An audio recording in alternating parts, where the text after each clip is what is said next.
வணக்கம். நான் ஸ்ரீரங்கம் ரவி உங்களோட பேசிகிட்ருக்கேன். இது ஆகஸ்ட் மாதத்திற்கான பலன்கள்.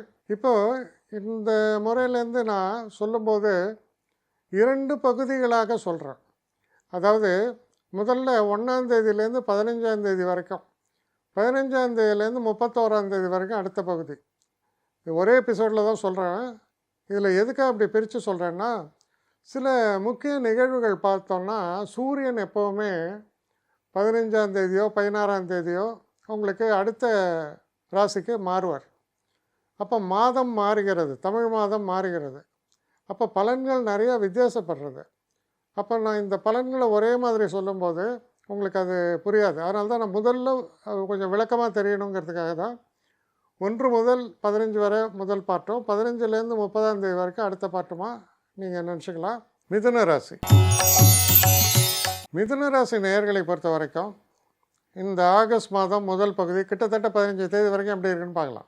மிதுன ராசிக்கு உங்கள் ராசிநாதனானவர் ரொம்ப முக்கியத்துவம் வாய்ந்தவர் புதன். அதுக்கு அடுத்தபடி சுக்கிரன். புதன் சுக்கிரன் 3ஆம் வீட்டில் இருக்கிறார். ரொம்ப நல்லது. நல்ல ஒரு கம்யூனிகேஷன் ஸ்கில் இருக்கும். நீங்கள் ஏதாவது இந்த கேம்ஸ் எல்லாம் விளையாடுறவராக இருந்தீங்கன்னா பிரமாதமாக விளையாடுவீங்க, நல்லா இம்ப்ரெஸ் பண்ணுவீங்க. இந்த பர்ஃபார்மன்ஸு அப்படிவாங்க, பர்ஃபார்மிங் ஆர்ட்ஸுமோ அதெல்லாம் ரொம்ப நல்லாயிருக்கும்.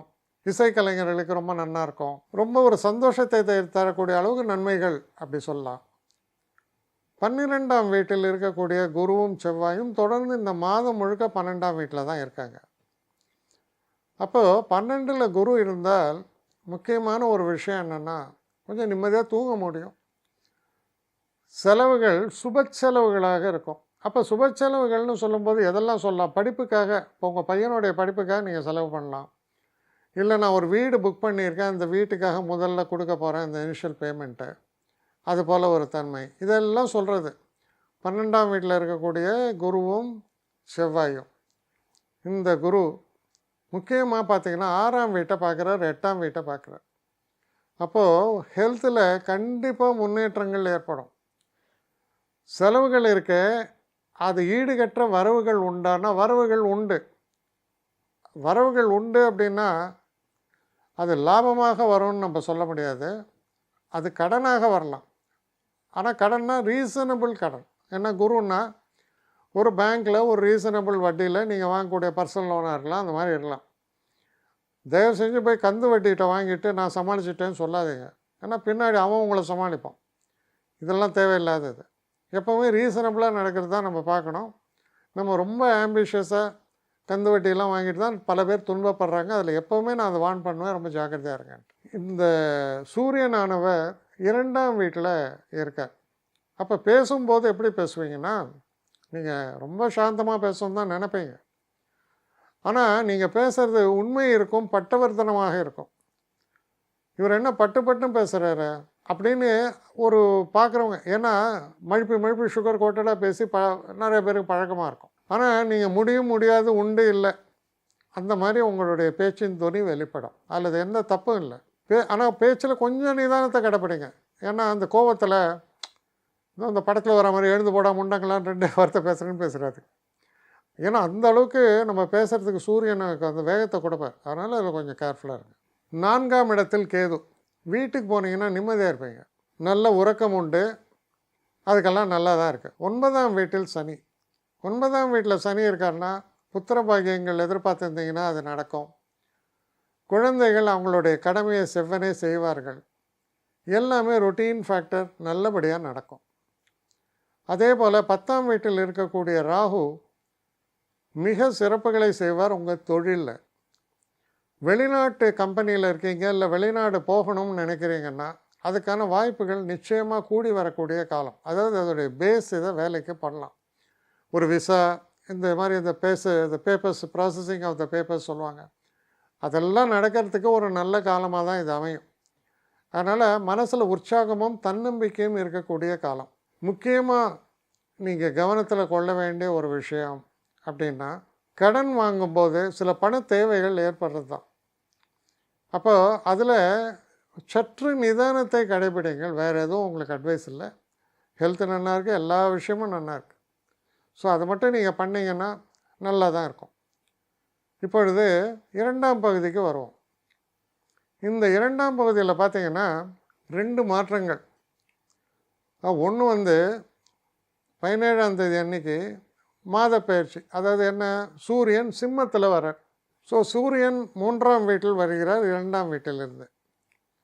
அதற்கு பிறகு புதன் சுக்கிரன் கிட்டத்தட்ட 23, 25 தேதியில் புதன் வக்கரகதியில் கடகராசிக்குள்ளும் சுக்கிரன் 4ஆம் வீட்டிற்குள்ளும் போகிறார். அதான் கன்னிக்குள்ளே போகிறார் சுக்கிரன்.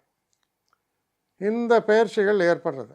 மற்றபடி எல்லா கிரக நிலைகளும் அப்படியே தான் இருக்குது.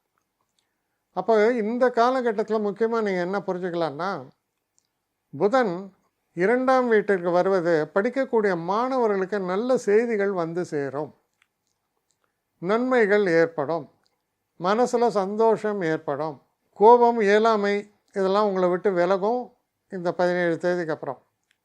என்ன காரணம்னா, 3ஆம் வீட்டில் சூரியன் போகும்போது தைரியம், தன்னம்பிக்கை, செல்ஃப் கான்ஃபிடென்ஸ் எல்லாமே பிரமாதமாக இருக்கும். அதே போல் சற்று நிதானம் இருக்கும். பட்டு பட்டுன்னு பேசுகிறது அதெல்லாம் நான் சொன்னேன். அந்த இதெல்லாம் தன்மைகள் மாறுபடும் இப்பொழுது. அதனால் ரொம்ப இன்டெலிஜெண்ட்டாக நீங்கள் செயல்பட ஆரம்பிங்க. 4ஆம் இடத்தில் சுக்கிரன் போகும்போது மனசில் சந்தோஷம் அதிகமாக இருக்கும். முக்கியமாக நல்ல கார் வாங்கணும், நல்ல செல்ஃபோன் வாங்கணும், இந்த மாதிரிலாம் நிறைய ஐடியாஸ் இருக்கும். அவளுடைய ஏதாவது விரலுக்கு தகுந்த வீக்கம்ன்ற மாதிரி அவங்கவுங்களுக்கு ஒரு ஆம்பிஷன்ஸு, ஆஸ்பிரேஷன்ஸ் எல்லாம் இருக்கும்.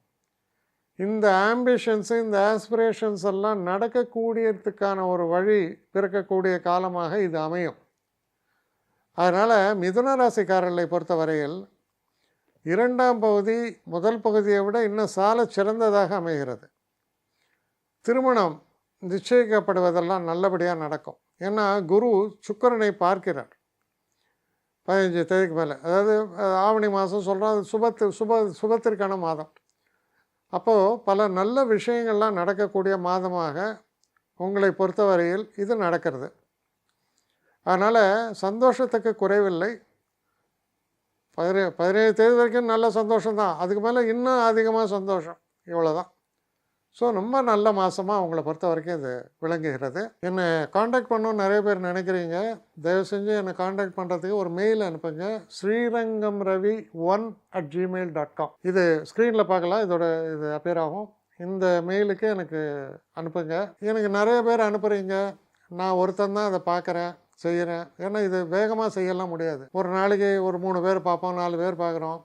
அதனால் கொஞ்சம் டிலே ஆகுது. கட்டண சேவை தான். இந்த கட்டணத்தை செலுத்திய பின்பும் கிட்டத்தட்ட ஒரு 5-6 நாள் ஆகும்.